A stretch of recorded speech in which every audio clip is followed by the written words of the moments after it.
Chris, what is our first main topic today? This first one comes from Vincent Gabriel.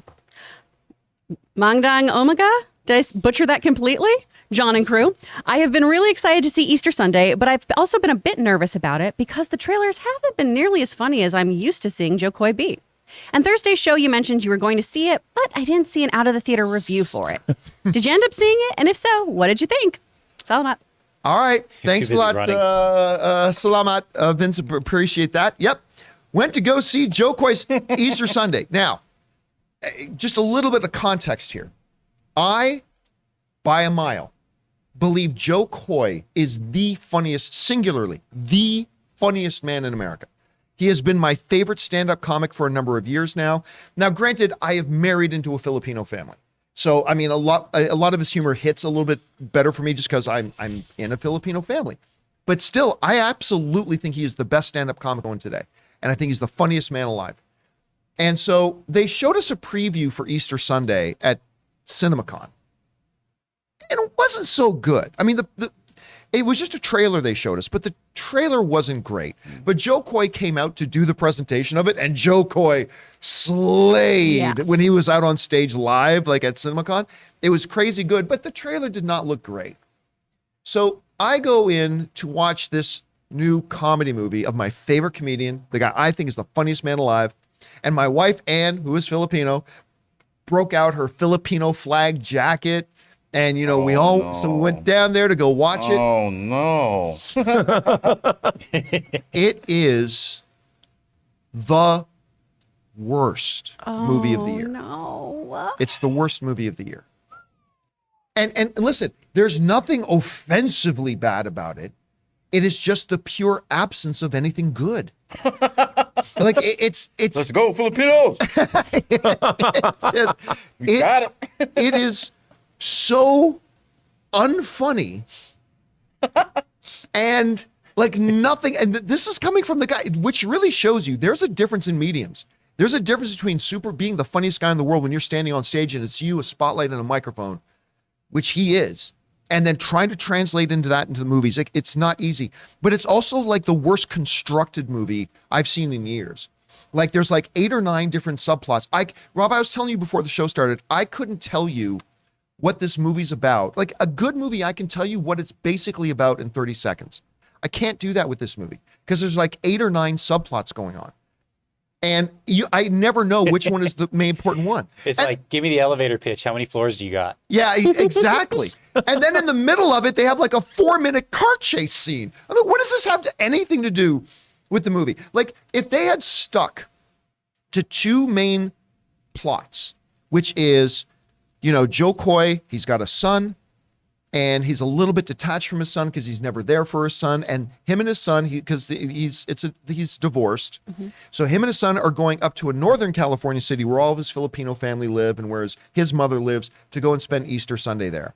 So, and then if you set up the comparison and the juxtaposition of the issue he has with his overall family with him as a son versus the issue he has with his own son as a father, there could have been something really sweet there. But they have a mobster subplot. They have a food truck subplot. They have a stolen, I won't say what the items are because it's a big MacGuffin, a stolen thing subplot. They have this subplot and then a TV show subplot. And then like, it's all these different things. And I'm just watching this movie and I'm like, they never figured out what is this movie actually supposed to be? What's our direction? What's the heart of this movie? And they never were able to come down to it. And they just figured, whatever, it's Jo Koy. He's going to make it hilarious. And I get thinking that because it is Jo Koy. He is the funniest man alive. But this movie's terrible. It's absolutely terrible. And I really hope that if and when Jo Koy does another movie, he's paired with some really solid filmmaker to really like rein it in and give him some focus, because again, I don't just think it was the worst film of the year. I think it might be the worst film I've seen in the last 2 or 3 years. Wow. It's really that bad. In a world where Morbius exists, this is worse? I can tell you this. In a heartbeat, I would go to watch Morbius again before watching Easter Sunday again. I mean, do you think it's indicative of the fact that they released a movie called Easter Sunday in August? I mean, like, maybe. I'm still perplexed by this. But I'm gonna tell you the truth. I'm gonna tell you the truth. When I get really uncomfortable watching something because it's really bad, I'll close my eyes for a second, without any hyperbole, without any exaggeration.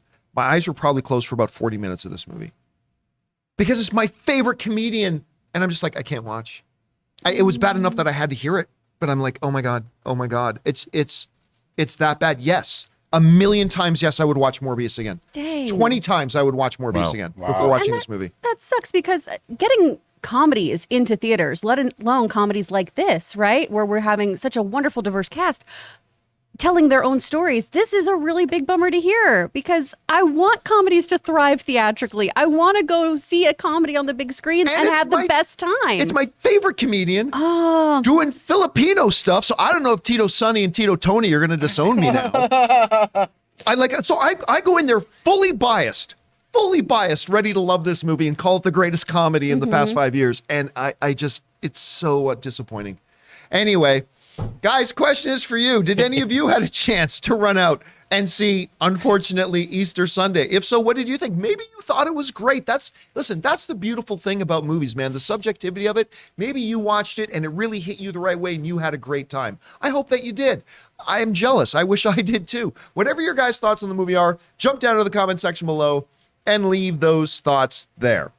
We want to take a moment and thank the sponsor of today's video, Storyblocks. Guys, I have been an enthusiastic fan and user of Storyblocks for years. I go to them whenever I'm in need of content creation assets like royalty-free music, video clips, or templates for my creative projects, ranging anywhere from little editorial videos to my very own full-feature documentary. Storyblocks helps you bring your stories, videos, and projects to life without sacrifices due to time, budget, or access to resources. They have over 1 million different story assets ranging from stock videos, audio and music, an in-browser video editor, and they feature pre-designed templates, animations, and outros. Storyblocks uses an affordable subscription model, and their unlimited access plans offers, well, unlimited video and audio downloads rather than a costly pay-per-clip model. With Storyblocks, you'll be able to create more content and, more importantly, better content, all while using a subscription plan that fits your budget,